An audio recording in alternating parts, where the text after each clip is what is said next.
Cell में हमने देखा कि अक्सर सेल के बाहर सेल वॉल मौजूद है, फिर कैप्सूल होता है, स्लाइम होती है, फ्लैजिला होते हैं, पिलाई होते हैं, डिफरेंट तरह के स्ट्रक्चर्स हैं सेल वॉल से बाहर।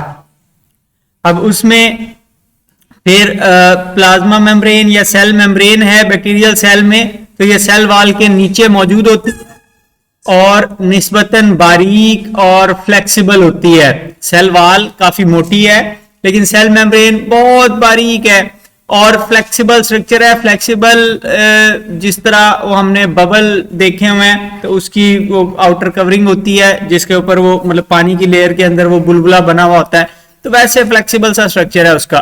फूंक मारें तो वो टेढ़े मेढ़े हो रहे होते हैं, तो ऐसे ये भी बेंड हो सकती है। तो ये मुकम्मल तौर पर साइटोप्लाज्म को सराउंड किए रखती है, घेरे रखती है और डेलिकेट है। इसको हल्का सा डैमेज कर दे तो सेल की डेथ हो जाएगी, सेल सरवाइव नहीं कर सकता, क्योंकि इसकी जिम्मेदारी है कि कौन सी चीजें अंदर रहनी है, कौन सी चीजें बाहर जानी है।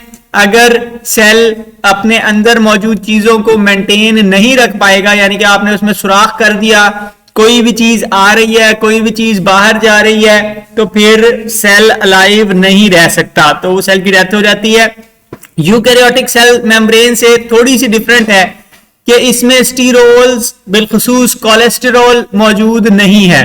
ठीक है, बैक्टीरियल सेल मेम्ब्रेन में कोलेस्ट्रॉल नहीं होता, हमारी सेल की मेम्ब्रेन में कोलेस्ट्रॉल होता है जो मेम्ब्रेन की फ्लूइडिटी को कंट्रोल करता है। तो असल काम इसका वहां पर भी यही है कि ये बेसिकली ट्रांसपोर्ट को कंट्रोल करती है कि किन चीजों ने आना है, किन चीजों ने जाना है, और साथ ही साथ कुछ एक्स्ट्रा फंक्शंस परफॉर्म करती है। मिसाल के तौर पर प्रोटीन सिंथेसिस करवाती है। अब यहां पर चूंकि एंडोप्लाज्मिक रेटिकुलम नहीं है तो बाज दफा राइबोसोम्स इसमें जुड़े हुए होते हैं और फिर वो प्रोटीन सिंथेसिस करवाते हैं। इसी तरह न्यूट्रिएंट्स की ट्रांसपोर्ट और शुगर्स और इलेक्ट्रॉन्स की ट्रांसपोर्ट में ये हेल्प करती है। अब यहां पर माइटोकॉन्ड्रिया भी नहीं है जो इलेक्ट्रॉन ट्रांसपोर्ट करके और एनर्जी प्रोड्यूस करते हैं, तो यहां पर प्लाज्मा मेम्ब्रेन ही इलेक्ट्रॉन ट्रांसपोर्ट का काम करती है। तो रेस्पिरेशन के एंजाइम भी इसमें मौजूद हैं, प्लाज्मा मेम्ब्रेन के अंदर ही मौजूद हैं। फिर उससे नीचे साइटोप्लाज्मिक मैट्रिक्स है, तो वो जो भी मटेरियल अंदर भरा हुआ है प्लाज्मा मेम्ब्रेन के उसको हम साइटोप्लाज्मिक मैट्रिक्स कहते हैं। यहां पर कोई मेम्ब्रेन बाउंड ऑर्गेनेली मौजूद नहीं है, साइटोस्केलेटन भी मौजूद नहीं है, माइक्रोट्यूब्यूल वगैरह दूसरी प्रोटीन्स इनके अंदर नहीं पाई जाती, डिफरेंट स्ट्रक्चर है बिल्कुल। वैसे ही वो सेल ही इतना छोटा है कि उसके अंदर कोई डिफरेंट दीवारें शिवारें और इस तरह के स्ट्रक्चर मौजूद नहीं है। तो जेल लाइक कंसिस्टेंसी होती है, उसी तरह छोटे मॉलिक्यूल्स फ्रीली मूव कर सकते हैं। प्लाज्मा मेम्ब्रेन और साइटोप्लाज्म को मिलाकर हम प्रोटोप्लास्ट कहते हैं। ठीक है, ये डेफिनेशन बात दफा आ जाती है। प्रोटोप्लास्ट क्या होता है? तो प्लाज्मा मेम्ब्रेन और साइटोप्लाज्म वाला मटेरियल प्रोटोप्लास्ट कहलाता है। इसको हम living part of the cell कहते हैं। गालिबन डेफिनेशन चैप्टर नंबर 4 में भी आई हुई है। तो इसके अंदर क्रोमेटिन मटेरियल भरा हुआ है, राइबोसोम्स हैं, मीजोसोम्स हैं और ग्रेन्यूल्स हैं। तो क्रोमेटिन मटेरियल को आप पहले से जानते हैं, राइबोसोम्स को भी जानते हैं, मीजोसोम्स की और ग्रेन्यूल्स की हम बात करेंगे। फिर यहां पर कोई मेम्ब्रेन बाउंड न्यूक्लियस मौजूद नहीं है। प्रोकैरियोटिक सेल है तो उसमें न्यूक्लियस नहीं होता, आपको पता है, लेकिन ऑब्वियसली जेनेटिक मटेरियल मौजूद है। ये नहीं हो सकता कि बगैर जेनेटिक मटेरियल के सेल चलता फिरता रहे। तो आपको उस तरह के क्रोमोसोम्स नजर नहीं आते जिस तरह के क्रोमोसोम्स हमारे सेल्स में नजर आते हैं। वहां पे हमने क्रोमोसोम का वो एक्स जैसा स्ट्रक्चर देखा था, लेकिन यहां पर उस तरह का एक्स वाला स्ट्रक्चर कभी भी नजर नहीं आता। अलबत्ता डीएनए का एक मॉलिक्यूल मौजूद है साइटोप्लाज्म के एक मखसूस इलाके में। जिस तरह हमने मिसाल ली थी कि जी ये जो बैक्टीरियल सेल है ये एक झोंपड़ी है। अब झोंपड़ी के अंदर भी उन्होंने स्पेसिफाई किया होता है कि जी यहाँ पे बिस्तर बिछे हुए हैं, यहाँ पर जनाब वो चूल्हा पड़ा हुआ है, हांडी वगैरह रखी हुई है, बर्तन रखे हुए हैं। ठीक है, तो वो मुख्तलिफ एरियाज झोंपड़ी के अंदर भी स्पेसिफाई होते हैं। तो इसी तरह अब यहाँ पर अलग अलग कमरे, अलग अलग कंपार्टमेंट्स तो नहीं है, एक ही कमरा है जिसमें सारे काम होने हैं, लेकिन उस कमरे के अंदर भी स्पेसिफाई किया हुआ है कि डीएनए इस इलाके में पड़ा हुआ होगा। तो जिस इलाके में वो पड़ा हुआ होता है उस इलाके को हम न्यूक्लियोइड कहते हैं। न्यूक्लियोइड न्यूक्लियस जैसा इलाका है, ठीक है। ऑइड यहां पे आ जाए एंड्रॉइड वाला, तो उस जैसा है ये। अच्छा, तो साइटोप्लाज्म का मखसूस रीजन है जहां पर डीएनए मौजूद होता है और एक ही सर्कुलर क्रोमोसोम इसके अंदर पाया जाता है, सिंगल सर्कुलर क्रोमोसोम, ठीक है। डबल स्ट्रैंडेड डीएनए का मॉलिक्यूल है, उसी तरह से बहुत लंबा है और टाइटली फोल्डेड है। और इस इलाके को जहां पर वो न्यूक्लियस पड़ा हुआ है उसको न्यूक्लियोइड कहते हैं। यहां पर आपको तस्वीर में वो पिंक से कलर का रिबन है, जिस तरह रबर बैंड उठती है ना, उसको आप बल चढ़ाना शुरू करते हैं एक तरफ से पकड़ के, तो क्या होता है वो बल खा के वो चुड़मुड़ सी होके बिल्कुल एक वो गठड़ी सी बन जाती है। तो ये उसी तरह क्रोमोसोम है जिसको बल डाल डाल के वो लपेट के सेल के अंदर रखा हुआ है, हालांकि वो इस सेल से हजारों गुना ज्यादा लंबा है, ठीक है जी। तो वो उस इलाके में, न्यूक्लियोइड वाले इलाके में, ये क्रोमोसोम गोल दायरे की फॉर्म में रबर बैंड जैसी शेप में पड़ा हुआ है। तो सिंगल क्रोमोसोम इनके अंदर पाया जाता है। हमारे अंदर क्रोमोसोम के दो दो सेट होते हैं, ठीक है। इनके अंदर एक ही क्रोमोसोम, अकेला क्रोमोसोम मौजूद है, तो इनको हम हैप्लॉइड कहते हैं, जबकि हमारे सेल ज्यादातर डाइप्लॉइड होते हैं, दो उनके अंदर सेट होते हैं क्रोमोसोम्स के। तो ई कोलाई का क्रोमोसोम तकरीबन 14,000 माइक्रोमीटर या 14 मिलीमीटर लंबा है, जबकि वो सेल 4-5 माइक्रोमीटर का है, तो उससे हजारों गुना बड़ा है क्रोमोसोम।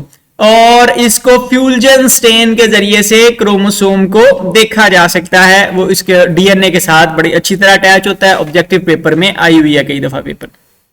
अच्छा, फिर डीएनए के अलावा कुछ छोटे छोटे से, क्रोमोसोम के अलावा छोटे छोटे से डीएनए के मॉलिक्यूल्स उसके अंदर पड़े होते हैं, एडिशनल मॉलिक्यूल्स डीएनए के, ठीक है। तो ये स्मॉल होते हैं साइज में, बहुत छोटे होंगे, सर्कुलर होते हैं यानी कि उसी तरह गोल एक रबर बैंड की तरह के होंगे, और डबल स्ट्रैंडेड डीएनए ही है।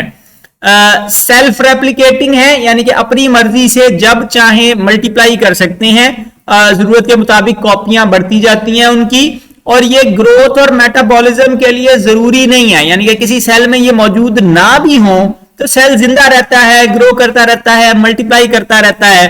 तो इसका मतलब यह है कि ये बहुत ज्यादा जरूरी नहीं है सेल के लिए, लेकिन इनके अंदर जीन्स पाई जाती हैं इमरजेंसी सिचुएशंस को हैंडल करने के लिए। इमरजेंसी सिचुएशन क्या हो सकती है बैक्टीरिया के लिए? मिसाल के तौर पे जब आपने एंटीबायोटिक खा ली, आपने एंटीबायोटिक खा ली तो क्या होगा, आपकी बॉडी में जितने बैक्टीरिया हैं इमरजेंसी लग जाएगी, मरना शुरू हो जाएंगे सारे, ठीक है। तो ऐसी सूरत में बाज बैक्टीरिया के पास एंटीबायोटिक रेजिस्टेंस की जीन होती है, ठीक है। यानी कि पेट में एक अद्धा बैक्टीरियम होगा, वो हमने बात की थी कि वो बाहर से गटर के पानी से जो बैक्टीरियम आया, आवारा बैक्टीरियम था, तो उसके पास ये सलाहियत थी कि वो दूसरों में डिस्ट्रीब्यूट कर दे।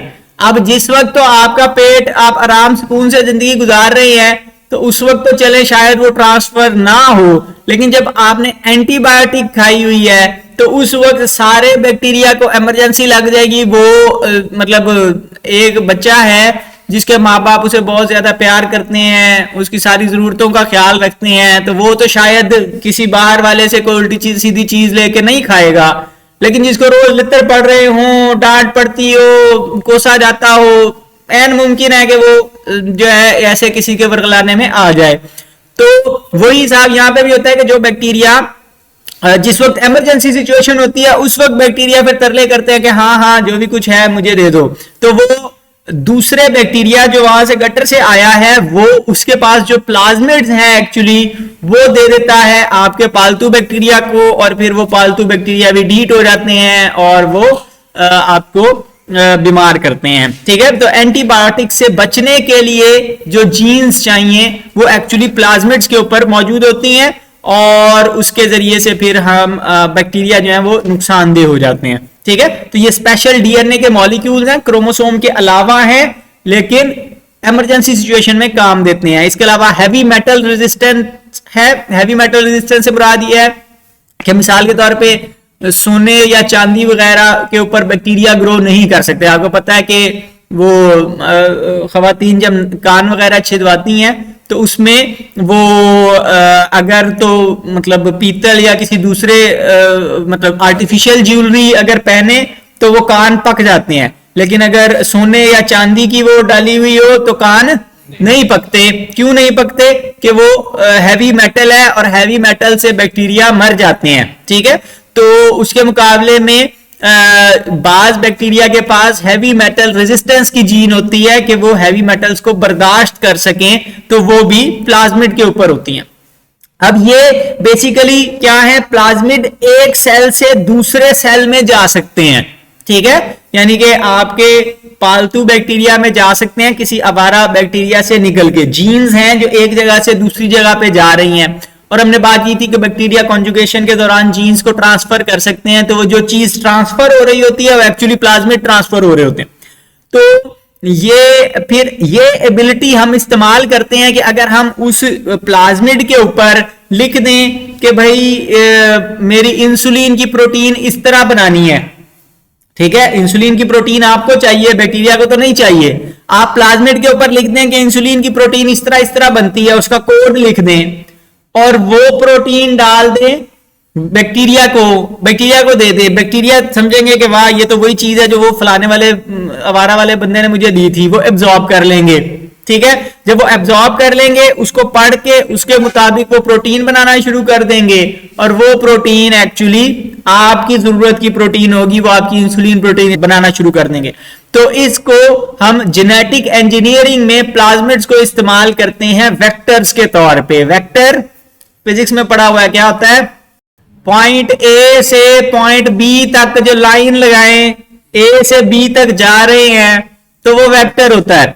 ठीक है, तो यहां पर भी वेक्टर का मतलब वही है कि एक सेल से दूसरे सेल में इंफॉर्मेशन लेकर जा रहे हैं। ठीक है, पॉइंट ए से पॉइंट बी या सेल ए से सेल बी तक इंफॉर्मेशन जा रही है, तो वो वेक्टर्स कहलाते हैं। इंपॉर्टेंट ऑब्जेक्टिव है, बार बार पेपर में पूछी जाती है।